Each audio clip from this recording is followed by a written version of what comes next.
Hello बच्चों, आज हम हिंदी व्याकरण के अंतर्गत पत्र लेखन के विषय में चर्चा करेंगे।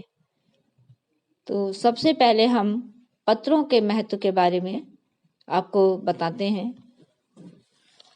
पत्र हमारे विचारों को प्रस्तुत करने का एक सशक्त साधन है।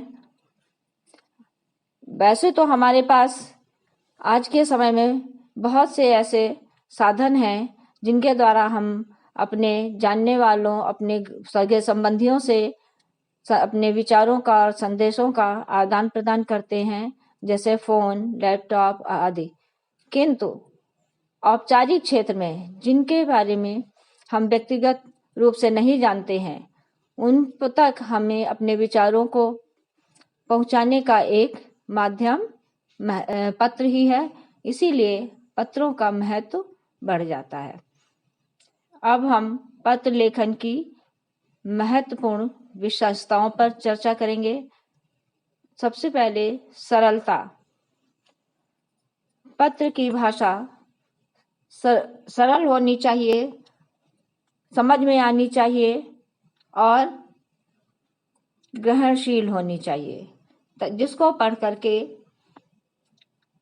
पाठक आपके विचारों को अच्छे से समझ सके। फिर निश्चयात्मकता। पत्र में आप जो कुछ भी लिख रहे हैं, जिस बात पर आपको उसको अवगत कराना है, जोर देना है, वह है उसे पढ़कर शंका और दुविधा न बनी रहे पाठक को। इससे आपका उद्देश्य पूर्ण हो जाता है। संक्षिप्तता। अच्छे पत्र में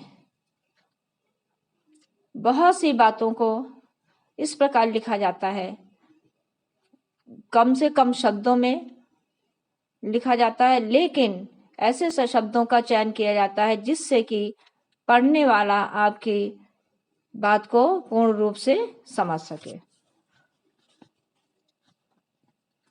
अतएव पत्र लेखक को गागर में सागर भरने की कहावत को चरितार्थ करना चाहिए। पत्रों के प्रकार। पत्रों के मुख्य रूप से दो प्रकार होते हैं, जैसे औपचारिक पत्र में व्यावसायिक, कार्यालयी, आवेदन पत्र और सरकारी पत्राचार होता है। नंबर 2 अनौपचारिक में व्यक्तिगत होते हैं। व्यक्तिगत का जैसे कि ऊपर हमने आपको बताया था, सगे संबंधी, मित्रों आदि को जो पत्र लिखे जाते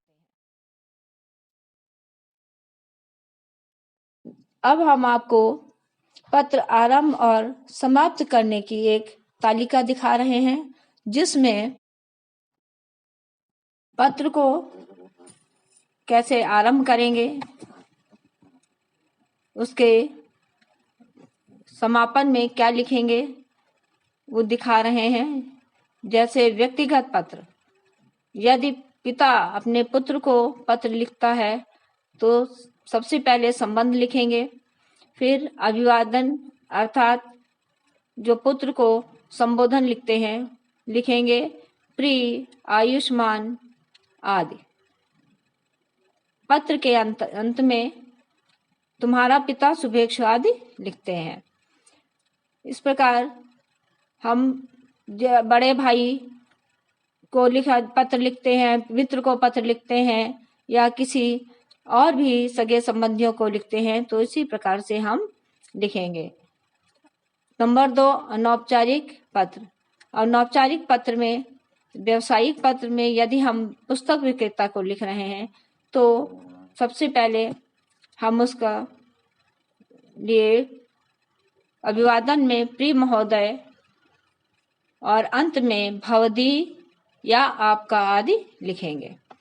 आवेदन पत्र में यदि हम मान लीजिए प्रधानाचार्य को लिख रहे हैं तो सबसे पहले अभिवादन में आदरणीय प्रधानाचार्य महोदया या आदरणीय प्रधानाचार्य महोदय लिखेंगे। अंत में विनीत प्रार्थी, आपका आज्ञाकारी या आपकी आज्ञाकारिणी आदि लिखते हैं। और इसको आप अपनी नोटबुक में नोट कर लीजिए, लिख लीजिए, ताकि भविष्य में ये आपको बहुत ही सहायता करेगा। अब आपके सामने एक हम प्रारूप प्रस्तुत कर रहे हैं, जिसमें ध्यान दीजिएगा। सबसे पहले हम क्या लिखते हैं? सेवा में, फिर प्रधानाचार्य या प्रधानाचार्य जी, फिर विद्यालय का नाम एवं पता लिखेंगे। तत्पश्चात विषय लिखेंगे, विषय का उल्लेख करेंगे। मान लीजिए आपको 4 दिन का अवकाश लेना है, तो आप विषय में 4 दिन के अवकाश प्रदान करने हेतु इस संबोधन लिखेंगे। महोदय, महोदया या श्रीमान जी।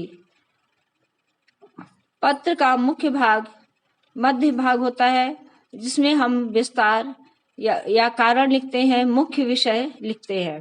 फिर समापन लिखते हैं। समापन में हम आशा है आदि करके वाक्य आरंभ करते हैं।